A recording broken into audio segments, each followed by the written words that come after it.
Aloha everyone, this is WavenDean Fernandes from Mana Brand Marketing. I want to thank you for being at this module of visual branding and why it's important to your business. I also want to thank Kathy Davenport before we begin for inviting me in to speak with you all. I really appreciate the opportunity. Alright, so let's jump in. Visual branding and why it's important to your business. I know there's a lot of different people with us today that have different business situations, from maybe having your own business to thinking about starting a business to maybe working for a company, but you are in a public-facing role, so being a brand ambassador on behalf of your business or on behalf of your company is really important. So my goal today with this presentation is to hopefully speak in such a way and present information in such a way that there might be something relevant for each of you to take away from this, and then potentially have a follow-up discussion or interaction about. So my goal is taking a look at the vision for what you want to do with your business or with your brand, offering a bit of guidance for how to do that, and then also weaving in a little bit of what best practices are, what successful brands have to teach us in this regard. This is something I wanted to share with you that I thought was pretty powerful, because when we look at visual branding, it's really interesting, and you can take a look at the highlight, and I'll just read that to you, and you can reflect on it. People recall 10% of what they hear, 20% of what they read, and 80% of what they see. That's amazing. And to add even more weight to this from the study, the educational researchers in 2001 suggested that 83% of human learning is visual in nature. So the visual piece is very important in terms of how you present your brand. And we've all heard a picture is worth 1,000 words, right? Well, this is a picture of me when I was very, very young with my dad. And I don't necessarily remember that exact moment, but looking at this picture, and my dad was a larger-than-life character. So when I see this picture, even though I don't necessarily remember that exact moment, I'm reminded of the emotion that's projected from that snapshot in time, kind of the delight or whatever it was that I was experiencing. So you can see that, and we know that visual images and visual representation is hugely important and hugely impactful and very, very connected in many ways to our emotional recall and our emotional state, and can cause different emotions to happen. This is something that I picked up from, that I thought was really interesting, that I picked up from Time magazine, and they had an interesting timeline looking at the visual histories of how humans speak through pictures throughout the age. And you can read this for yourself, but going from cave drawings to cuneiform pictographs to Egyptian hieroglyphics, all of these things are very interesting. And it continues on with even the first computer icons and emoticons now, and emoji that's been happening now with a lot of the texting. So we can see that there's been a really interesting evolution visually for us, right? And then this one is the one that really got to me, and that is about brand logos. So take a look at this, what they're saying. Studies have found that children can recognize corporate logos before they can read. That's amazing when you think about it, and amazing when you think about the power of visual impressions and what they can create in the minds, and I'll introduce to you in the hearts actually, of the receivers of that brand impression, if you will. A lot of things are said about brands. Here are a couple of quotes from some people you may or you may not know. Howard Schultz from Starbucks. Customers must recognize that you stand for something. But in all of these things, when they're talking about brand, one of the key things I think, to keep in touch with is that we really are in a great age of the brand right now. And our physical and virtual world is full of different brands. We're all familiar and use probably on a daily basis. Things like Google or Yahoo, and all of the brands that are in the digital world that may not necessarily have a big or even any footprint in the material or the physical world, right? In the beginning, Amazon was just a virtual store. Now they may have, and they may be looking at retail outlets in certain key metropolitan areas. But really, all of the physical infrastructure that's behind the scenes was really to support the experience of going to a virtual store, and first starting with books and now expanding to almost everything, where they're competing with the biggest retailers in the world. One of the other points about these brands, these famous brands, these successful brands, is they all had, in many ways, a visionary founder or someone who was a CEO who made a couple of different tenets here to take a look at. They made a commitment to excellence. They created great products and or services. They gave a good price or offered an incredible value perception for what they were offering. They provided or seek to provide a consistent experience for the customer across all the touch points that the brand has with that customer, both in the material, physical world and in the digital world. All of these brands are reliable to some degree. We have trust in them.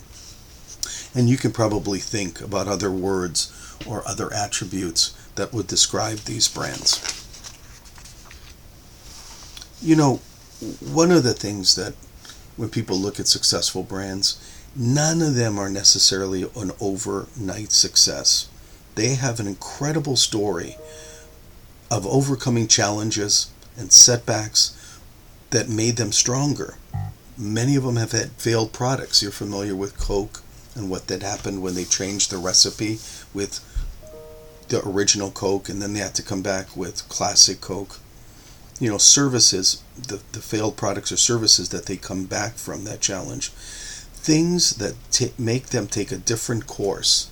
They also look at adapting to changing circumstances, customer desires, and technological opportunities. So the world and the marketplace that these brands and your brands operate in is constantly evolving and changing. And how you adjust or anticipate or align with those changes will in many ways have a great impact upon your success going forward. And the other thing I wanted to point out, these brands have heart, passion, there's flexibility to them, they're adapting, there's a will to survive and thrive. And some of these brands have been around many, many years, and some are just really an outgrowth of the digital and internet age, and they haven't been with us a long time like Google, but their impact has been huge. You know, when we think, I think Dilbert does it well, when we think about brands, if we do think about them, we may just consolidate that down to looking at what their logo is and what their representation is, right? And this is a very interesting cartoon because this is really not the way I think you should look at creating your logo. Then if we think about it a little bit more in terms of the process, if you're going to create your own business, if you have a great idea that you want to take into the marketplace, you have an idea, you're inspired, you're motivated, and you think, this is what I need to do. I'm going to create a business or a company around it. You create a logo, you find somebody to do a logo for you, and then you just put it on everything. And if people think about branding, in many ways, they thought about it in this kind of process, right? Where you just create a logo and put it on everything. And that was as far as brands go. Well, what I want to propose to you is that you take a look at brands in a different way. You look at the whole person in terms of your customer experience, whoever that target audience or target audience may be. And you take a look at how you could create a compelling brand experience across all of the touch points with that customer. You know, what are all of the five physical senses that you can potentially have your brand impact and touch them and create a lasting impression and an emotional connection, if you will. You know, one of the other things about successful brands is they see their business through their customers' experience. And you can look at all of these factors that are involved in terms of processes and human factors and what are the actual products and services and the physical and virtual expression or how it touches. So you look at all of these quadrants and you think about your brand over time in terms of how it touches your customers and their lives. You know, Walter Landor was a very famous person, and his consultancy exists today and is probably still one of the largest brand consultancies in the world. He said something pretty powerful. He said products are built in the factory, but brands are built in the mind. And I would actually extend that to today, where brands may be made in the consumer's mind, but to truly be great and successful, and to truly be one of the brands that we looked at before, they must also connect to the heart of their customer or their consumer. You know, Starbucks, which is one of my favorites and a great example, really does a wonderful job of doing this, right? It's not just about the logo, as you can see in terms of their evolution. And in 1992, they become a publicly traded company. In 2011, they changed their mark for their 40th year anniversary, removed Starbucks even, removed coffee because they were much more than that, and had become such an iconic brand that you didn't even need the name of the company anymore, similar to like what Nike has done, right? Or Apple. That it just, this impression of that mermaid and a different creative expression of it is enough to represent the Starbucks experience to all of us. And yes, they make maybe great products or have great coffee or whatever you might feel, but it really is the human interaction and the experiences that we have that create an emotional connection to the brand. So I really wanted to put forth that this emotional connection that brands create to their customers is really key, and how each of you can think about how that is relevant in your own situation is also going to be a key thing to do in terms of creating greater success and taking your brand to the next level. You know, and successful brands understand this. It's the center of everything that they do. And they really understand that the company doesn't own that brand. It really is the customers who own the brand. And you can reflect on that one a bit. You know, I like to pull local examples, and we're all familiar with Lex Brody's Tire Break and Service. Maybe you've even been a customer there. I'm old enough to actually remember Lex Brody doing his commercials. And I pulled something out from one of the business articles that profiled him. And this person is saying, good advertising fails quickly with bad service. We understand that. And the credibility of Lex Brody wasn't because he was on television saying thank you very much, although that may have been a part of it. It was because he was in his shop, and when you came and went there, you saw him, and he came out and shook your hand. And this brings up a really key point that sometimes we forget. We do business with people. Our brand does business with people. And those people do business with us because they like us, trust us, makes financial sense in that sense. But are there instances where we break this connection? And how can we do better about that? How can we bring in much more of that personal connection to create the relationship with our brands? And the other key thing is that when we love brands, we evangelize those, and they become almost a trusted advisor to us. And when we look at how consumers go through a new decision journey these days, we take a look at all of these steps, right? Attention and awareness, consideration, active evaluation. They take action and engage. There's experience over time. Hopefully that experience over time is positive. It creates greater levels of loyalty. And then really a subset of your customers become evangelists or advocates or ambassadors on behalf of your brand. And those people are buying with emotion and justifying that purchase with logic, which in many cases we approach how we position our things in the marketplace in a different way. We present the features and the benefits without really kind of connecting that to the emotional piece. And there's always going to be a certain percentage of prospects in the marketplace that want and need your solution. There's always going to be a percentage of that are potentially interested in your solution.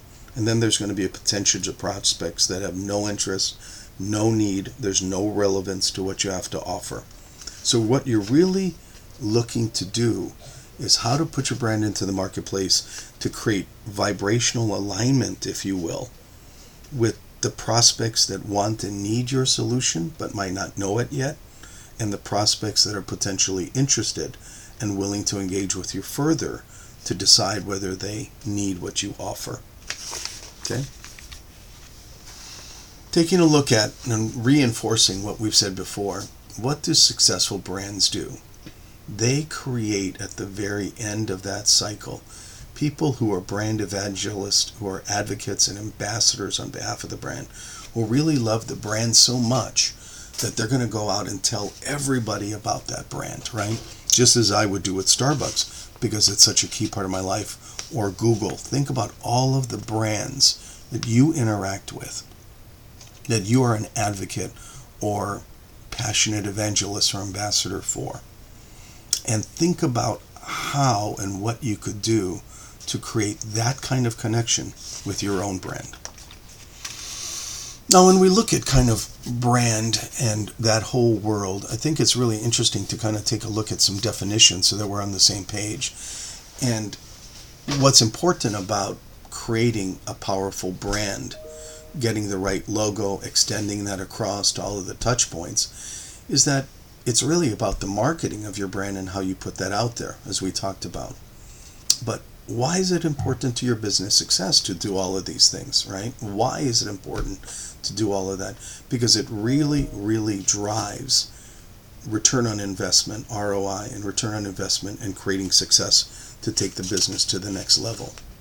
So I'll just give you a second to potentially read through this a little bit more, and then we'll go on to the next slide. And successful brands do brand marketing because they really understand the consumer behavior. They understand what motivates us, and they really do a lot of research and investigation into that. Much of this might be intuitive knowledge that you already have, because you may not be able to afford focus groups or all the kind of studies that national and international brands do. But this best practice is still available to you to take a look at. What motivates the people that would be potentially interested in what you have to offer, and at what place in the life cycle that they go through that they would potentially be interested and have pain, actual, not physical pain, but a need kind of pain that would compel them to take a look at what you have to offer. And these three states are just kind of a nice representation of the reptilian state, which for all of us is satisfying the needs of shelter and food, etc. Then Charlie Brown kind of represents that community aspect all of us have. And then the angelic figure is things that we do in a philanthropic nature to help out humankind, if you will. And brands try to look at how they can touch their customer appropriately in all of these three spheres. And when you really look at that pyramid, right, it matches up. The first level is our psychological, physiological needs, safety, security, love and belonging. And then really the top one, right, is this actualization piece that in many cases brands help us get to that place. By providing search for all of this information, Google helps us become a better person.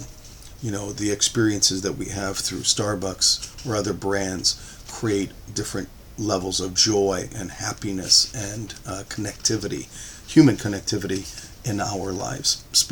Besides the free Wi-Fi and the connectivity to technology that they provide. So there's really two main reasons for creating a brand and a brand marketing program. And I'm today just specifically going to focus on looking at the brand piece. And then in a future state, we can talk more about the brand marketing part of it. But it's really to create attraction, right? Arouse an interest or curiosity, a consideration in your customers or clients or prospects, even people you're currently doing business with, if you have new products or services to introduce in the marketplace. And one of the things that people tend to forget is that a really aligned brand marketing program can do a lot to pre-qualify or filter out those folks who would not be the best potential customers for you guys. Because you probably all have had the experience of spending way too much time or investing way too much time and money in potential prospects who never will turn into customers or clients of yours. And how can you do something in the marketplace before you even have an interaction that might pre-qualify those folks or filter out those folks who would take up your time and energy and not become a customer of yours? So what you really want to look at, again, is to how to increase this in vibrational component of your brand and do it appropriately. I'm going to give you just a little example from my direct experience because I can speak to the nuances of this, right? When you're really looking at creating a logo, you're really looking at how to tell the story. It's really a snapshot. It's really a shorthand piece, a visual piece with some verbal embellishment that's called verbal branding, where it's the name or a tagline or slogan or a descriptor line that is encased with a graphic and the typography and the color and all the other elements, as you know, we know from what we consider logos. Might not even have the name of the company, right? As we discussed with Nike or Starbucks. They started with it and they evolved to where they had such great worldwide impression they didn't need it anymore. But where does a brand come from? And where do you get the inspiration for creating a logo? It really comes from what your brand story is. Who are you inside? What are your beliefs and desires? And this logo, this encapsulation of that story of who you are and what you have to offer, is really this pebble that you're going to drop in a pond, and it'll ripple out and radiate outward as you do the extension of that through the physical and digital touch points with your customers. So this Daniel Sayer example is a great organization, nonprofit organization on the Big Island that started because the husband and wife, Laura and Frank Sayer, lost their son many years ago. I think it's probably about 10 or 11 or 12 years now ago, when he was on a hiking expedition on the Big Island and fell. And he fell down a deep, deep ravine. And when they called the rescue folks on the Big Island, they didn't have ropes long enough to reach down to actually even see if he was still alive. So it took them many, many hours to actually bring a helicopter in quite dangerously into this really tight ravine and valley and lower down some very brave fire rescue folks to retrieve his body, and he had died upon impact. But his mom and dad were waiting at the top, going through the grief of not knowing, and then once they did know, going through the grief of having lost their son. And so one of the things they did was decided how could they turn this grief into something that was a positive. And they decided to, out of their own pocket, buy or donate money to the fire department so that the rescue people could buy ropes that were long enough to rappel down the cliff and be more secure and safe than having to be lowered down by a helicopter. So they went for many, many years doing this and continued to grow and expand and expand. And then a few years back, they came upon a need to have a logo. And it came up because somebody said, hey, we're going to have a golf fundraiser and we want to put the logo for your foundation, the Daniel R. Sayer Memorial Foundation, in honor of their son.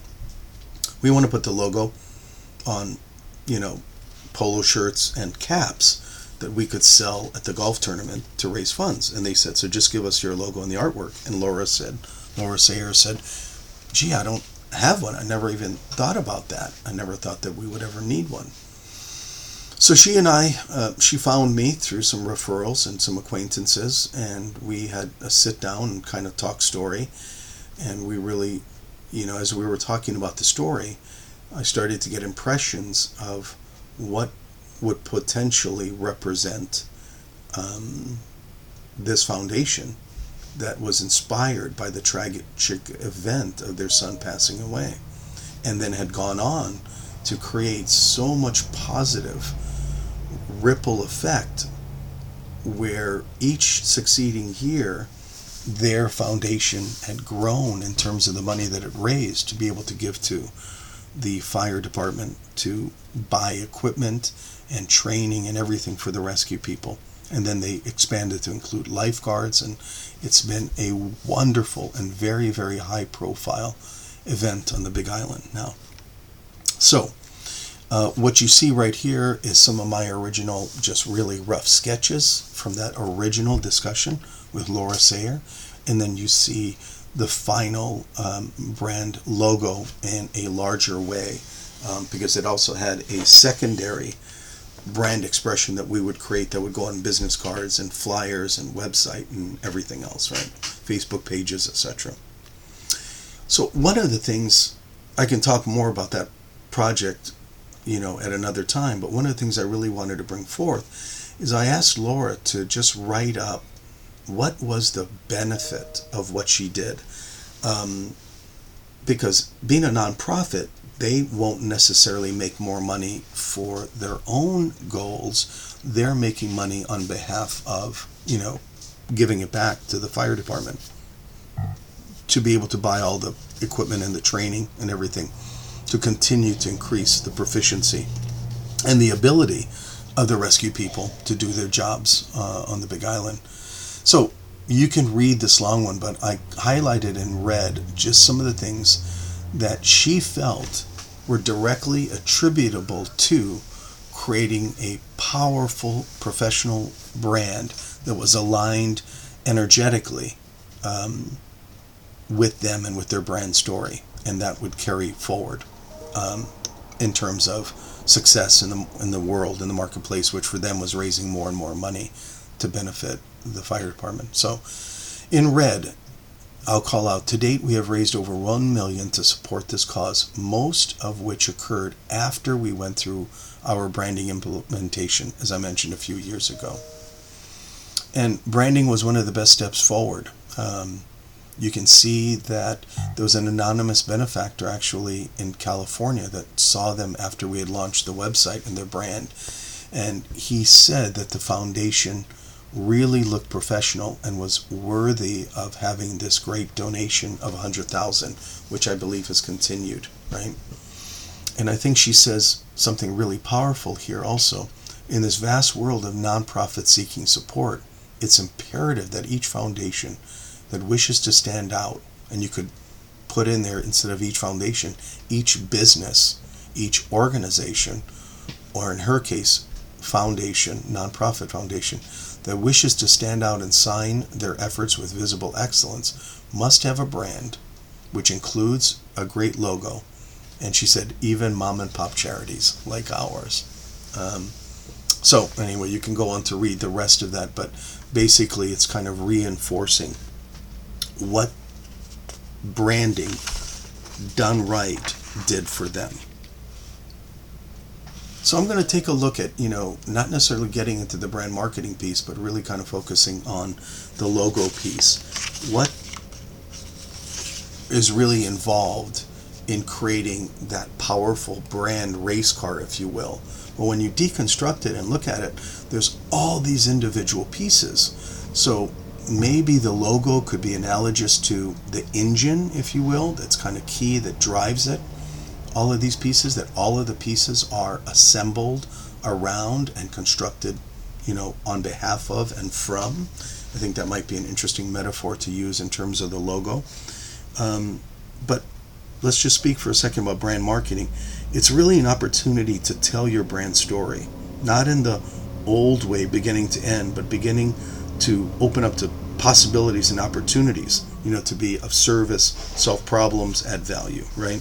And these different pieces that we're working with are images and words and color and tonality and voice, and really creating this energy, if you will, and seemingly small elements to work with, but they're very, very powerful when combined in terms of being, if you will, greater than the sum of its parts, as this race car is in many ways greater than some of all of those parts. So it's not just creating all of the individual elements with excellence, but it's creating those individual elements and how you combine them and how they change over time and adjust over time to the marketplace conditions that really affect the positive or successful outcome from that.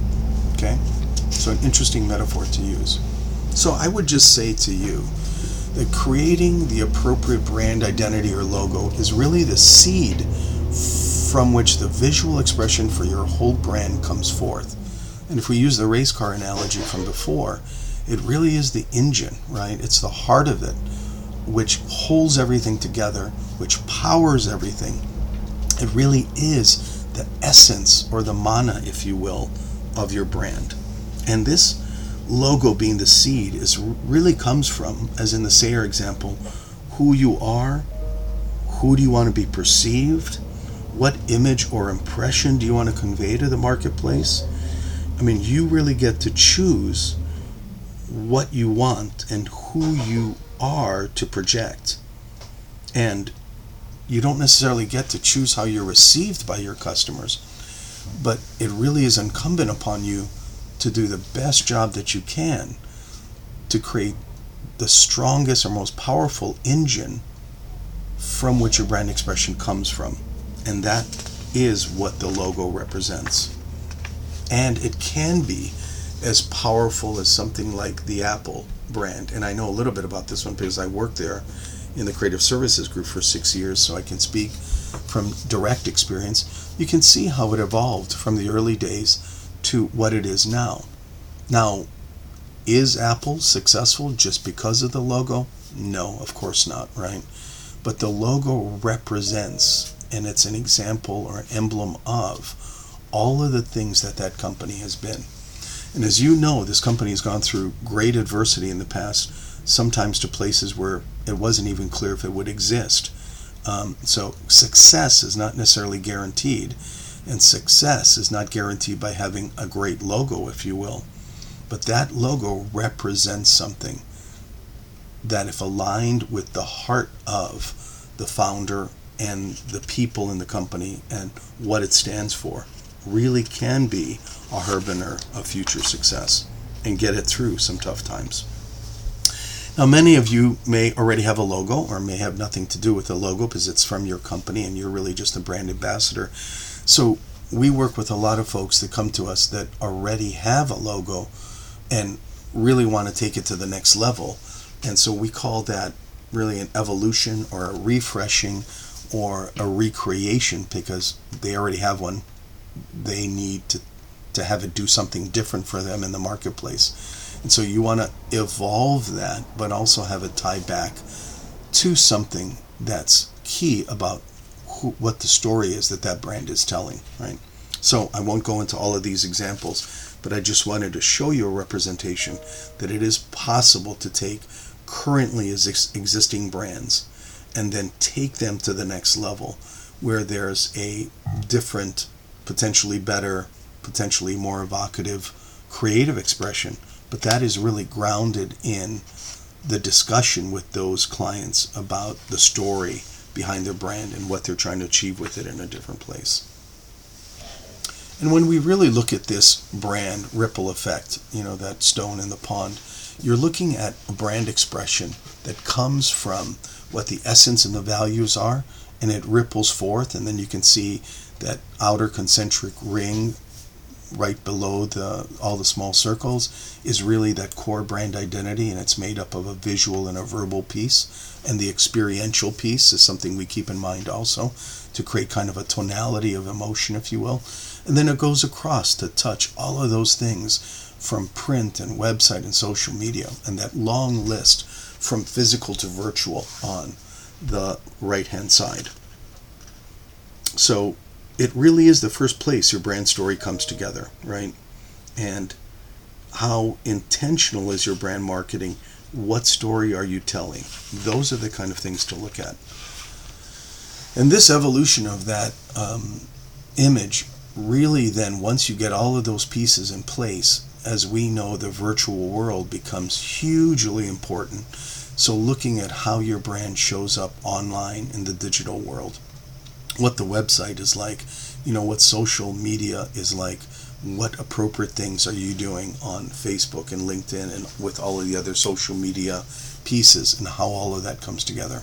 So that little ripple effect of the logo goes very far and very broad to touch things across a wide spectrum of physical digital touch points.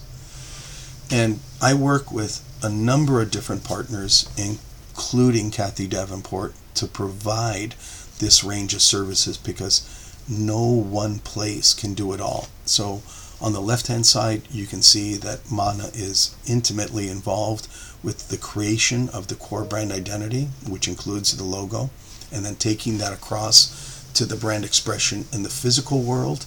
And then I work with partners to actually then continue that into the virtual world, and then brand communication on the PR front, touching on all of these different things. And then even looking at the brand experience, because there's a partner we have that specializes in how your brand can then take this new look and feel and actually deliver on that promise in the marketplace, right?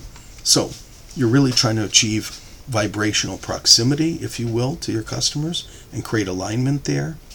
And then how to take the brandality, if you will, the personality of your offering, and create a brand personality and carry that forward across. So I was, the other note that I had is stakes are really high, because brand perception can create the reality in the marketplaces. And these brand experiences do create trust if they're done correctly. And even, many people said, well, I don't really need a great brand. I get a lot of business through personal referral. And I would say that even when that's the case, and you can't necessarily count on that being forever, it's still imperative to invest in your brand, to do the right thing, to create the right new effect with potential customers. As we come to a close here, folks, one of the things I wanted to just point out was maybe to visually show you how that looks and how that rolls out. And one of the projects that we did was here for the city of Pacifica, which is right below San Francisco. And it's a small town between San Francisco and Half Moon Bay. Some of you may be familiar with it, but it really doesn't have much in the way of industry or big businesses as a tax base. It really is a beautiful physical place, and it really drives the revenue to operate the city from tax on people staying in hotel rooms. Kind of sound familiar, like a little bit like what we have in Hawaii. So it really is and needs to be a successful tourist destination, okay?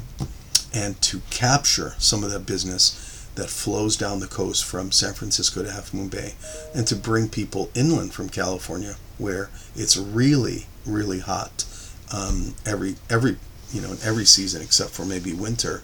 Bring those people over to the coast to kind of cool out, experience the Pacific Ocean in this really beautiful, with physical trails and everything, little destination town. So this project came from that need to take what was the current before representation of the Chamber of Commerce, which was the business entity driving this change, and then take that to a new expression, which was created for it on the right-hand side, as you can see, and to create different versions of that also for use in different places. And then once that name, the verbal and the visual piece of the logo were completed, That was then extended to all of the different appropriate touch points in the physical brand world: business cards, business papers, brochures, flyers, print ads, etc. To the visual brand expression of that, the website skins, how it appeared on social media, email signatures even, looking at Yelp and YouTube and all of the different places. Then we had a public relations campaign, which is ongoing to get that out and in front of and in proximity to the right audiences. And then, of course, there's additional resources that always come into play. One of the things that we did was looking at creating merchandise that could actually be a revenue source for the chamber. So if the brand is interesting and compelling and attractive enough, people will want to wear it, will want to use it, will want to take a piece of it home, if you will, to remind them of the experience that they had, in addition to whatever pictures or videos they may have taken when they're here physically, right? So how that extends across. And this is just a real small snapshot of the whole project, but I think it's a representative snapshot, and it may have applicability or may bring up some things on your end to take a look at. So just in terms of kind of ideas, right, as I close here, just things to think about. Have you considered and put a dollar amount on whatever the missed opportunities or the missed opportunity costs might be from not having what I'm going to call a professionally created brand identity, brand expression, and kind of brand marketing program, right? I know you've achieved a certain level of success with the current brand that you have. Take a look at what it could be if you take that brand to the next level, if you will, as the example of Pacifica did previous to this slide. And then take a look at what's the lowest hanging fruit, if you will, for increasing your business, your products and services, and taking that brand representation to new customers and clients and prospects. And then lastly, what's the best, most cost-effective way for reinforcing and incentivizing the brand loyalty and evangelism of your current customers and clients? Because that's really the key. The 80-20 rule, if you will. Probably 20% of the clients and customers that you have represent 80% of your revenue. And of course, those percentages can change, but I believe the general construct holds true. There is a core group of people, and you probably know them, and may even know them by name and circumstances, as you should, that really are the foundation of the success for your business, and talk about your business and talk story about your business to everybody that they know. They are your passionate brand evangelists. And what are you doing to kind of incentivize that, reward that, and show them that you appreciate it? Lastly, just a little bit about myself, because I've been speaking to you for about 42 minutes now. A little bit of background where I came from. I'm a Hilo boy, born and raised. Left after high school at St. Joe, went to the mainland, went to college, did work in Colorado and Washington State, found myself in the Silicon Valley, and started working for Apple in '85, and then worked for a number of different brand, as you can see on the left hand side, worked for a number of different traditional brand and interactive digital branding companies. Many of them were international, so I've got international client experience. And then in 2005 I came home because of family reasons. My mom was ill of health, and my aunt was also aged, and they were the last two kapuna, if you will, that I had in my generation. And then I returned back to San Francisco in the Bay Area, but continue to go back and forth to Hawaii for business, and to work with Mana clients. So a little bit of background on me, just so you can see what experience I have to kind of give you some of the things that we talked about before. All of this information is available on the Mana website, as you see, manabrandmarketing.com. I'll provide my contact information in just a second as I close. If any of you want to get in touch with me or have any questions about what I said, and in the future, Kathy may host a specific session or module on brand marketing so that we could go from kind of discussing the beginning of where a logo comes from and where the origins of a brand story come from, to how it's encapsulated in a logo and the creative expression of that, and then taking that in a secondary brand expression way across everything from business cards in the print world to your website and social media touch points in the digital world. So we could have another whole presentation just on those pieces if there's of interest, right? So last but not least, thank you very much for your time and attention. I really appreciate it. I'm sorry that I'm not able to be there interacting with all of you one-to-one, but I just wanted to say thank you very much for your time. Mahalo, mahalo. And again, if you have any questions about any of the things or anything you want specifically discussed, get in touch with Kathy, get in touch with myself, and I'd be happy to help you in any way that I possibly can. Okay, that's it for now. We're going on 45 minutes, so I'll close right now. Aloha.